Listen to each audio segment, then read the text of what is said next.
ጠብቄ ነበርና ትላንትና በዕለቱ ቀን በመድኃኒዓለም በዕለቱ ቀን ክብር ምስጋና ይገባውና ለሊት አስሳን የመጣሁት በቀምሽ ናፍቆቱ በቃ ልጅነትን ለማግኘት በኦርቶዶክስ ተዋሕዶ ቤተክርስቲያን ውስጥ ልጅነትን ለማግኘት ገባሽ ወደዛ ህብረት ውስጥ ለመቀላቀል ናፍቆት ነበረ።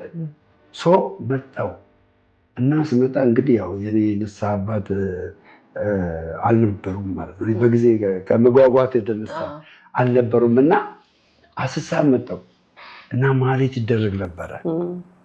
ስለ ኢየሱስ ነበር በቃ እዛ ቦታ ላይ ስሰሜ ነበረው። ሾክ ያደርግ ነበር በጣም እንዲህ ይነዝር ነበር እና ደስተኛ ሆኜ ልገባ ቤተ መቅደሱ ስል ለካ ልጅነት አላገኘሁም። ልጅ አልነበርኩም፣ የጠፋው ልጅ ነበርኩ። ልጅነትን ሳላገኝ ቤተ መቅደስ ውስጥ መግባት ፈራው።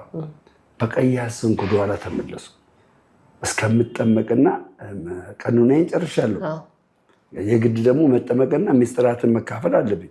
ምስጢረ ቁርባን ስጋው ደግሞ መካፈል አለብኝ እና ያንን ሳልካፈል ድፍረት ነው የሚሆንብኝ እና ቀረው።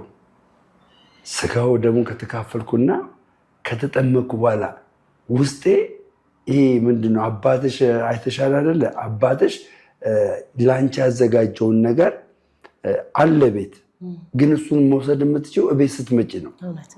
እቤት ካልመጣሽ መውሰድ ትችያለሽ አቺን። ልክ ያንን እንደተቀበልኩ ነው ወቃ የተሰማኝ።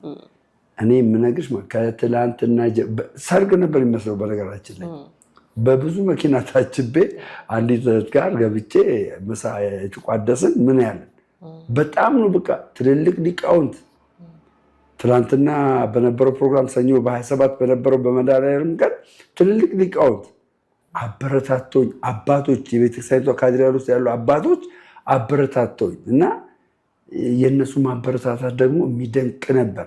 በቃ ይበልጥ ስራ መስራት እንደሚጠበቅብኝ። በነገራችን ላይ ኦርቶዶክስ ሆን የመጣው ስራ ለመስራት ነው፣ ሃይማኖተኛ ብቻ ለመሆን አይደለም። ተረድተሽኛል? ስራ ለመስራት ነው እና ትናንት የነበረው ወይ በጣም ደስ የሚል ነው። በጣም እስካሁን አለቀቀኝም። ወዜንም አይተሻል፣ ያስታውቃል። ፈገግታ ፊት ላይ ያስታውቃል። መልካም ምናልባት ሞትን ዘለፈ ማሰው ማነው በፍቅሩ ያልተለወጠ?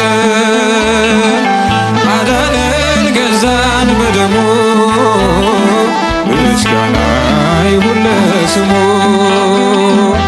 አዳነን ገዛን በደሙ ምስጋና ይሁን ለስሙ። ሞትን ዘለፈ ማሰሪያውን ቆረጠ። ማነው በፍቅሩ ያልተለወጠ? አዳነን ገዛን በደሙ ምስጋና ይሁን ለስሙ። አዳነን ገዛን በደሙ ምስጋና ይሁን ለስሙ።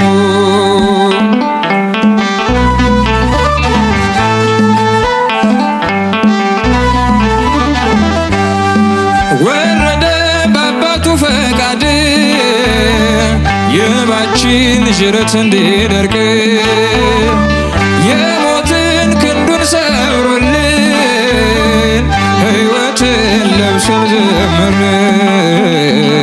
አቤቱ እንወድሃለን፣ ምስጋና ላንተ እንሰጣለን። እልልታው ውዳሴ ቀናኢ ዘላለም ላንተ አዶናይ፣ ዘላለም ላንተ አዶናይ። ሞትን ዘለፈ ማሰሪያውን ቆረጠ። ማነው በፍቅሩ ያልተለወጠ? አዳነን ገዛን በደሙ ምስጋና ይሁን ለስሙ። አዳነን ገዛን በደሙ ምስጋና ይሁን ለስሙ።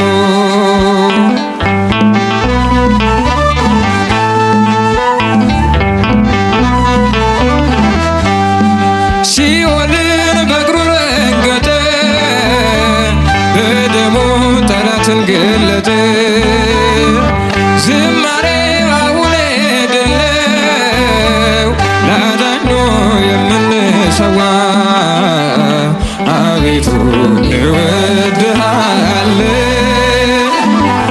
ምስጋና ላንተ እንሰጣለን። እልልታ ውዳሴ ቀናይ